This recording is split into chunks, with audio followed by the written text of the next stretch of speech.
Thank you, Mr. Speaker. I thank the Prime Minister for advance sight of her statement, but I have to ask, where is the leadership?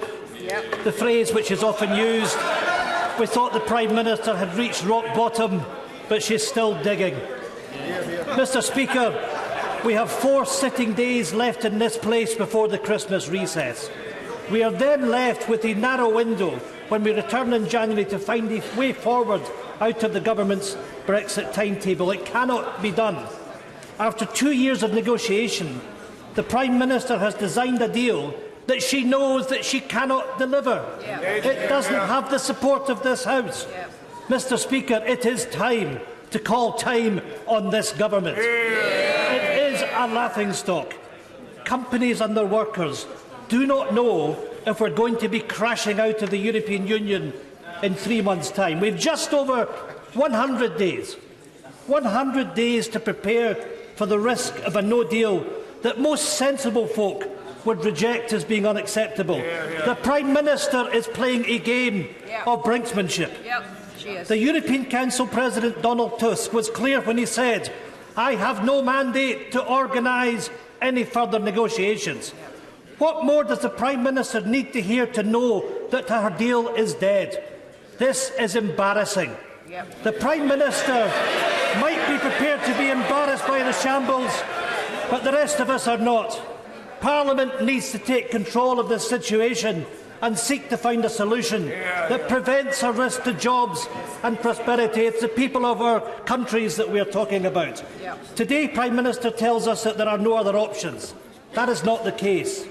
Standing before Parliament ruling out another referendum on EU membership is an act of desperation from the Prime Minister. Knowing that she cannot get her own deal through this place, the Prime Minister wants to silence debate.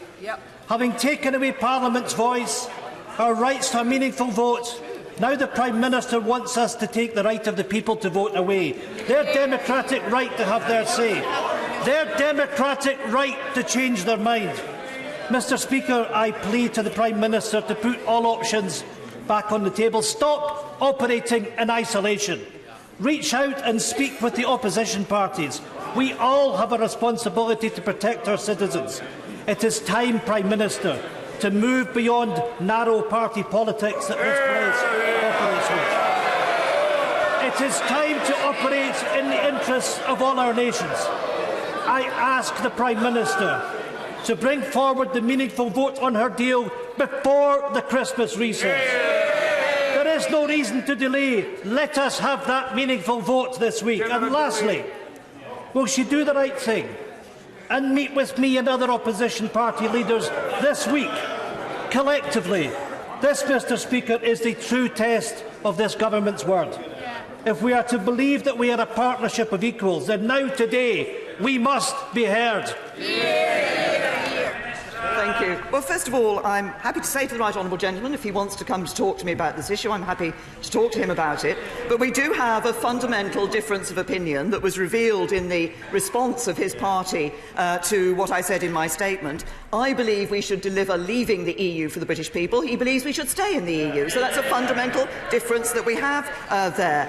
He talks about putting jobs and prosperity first. This deal does just that, but it delivers on the referendum while protecting jobs and prosperity. He says he doesn't want to leave with no deal. Well, the only way to ensure that you leave without having no deal is to support a deal. And can I just remind the right honourable gentleman gently that 56% of Scots voted for pro-Brexit parties.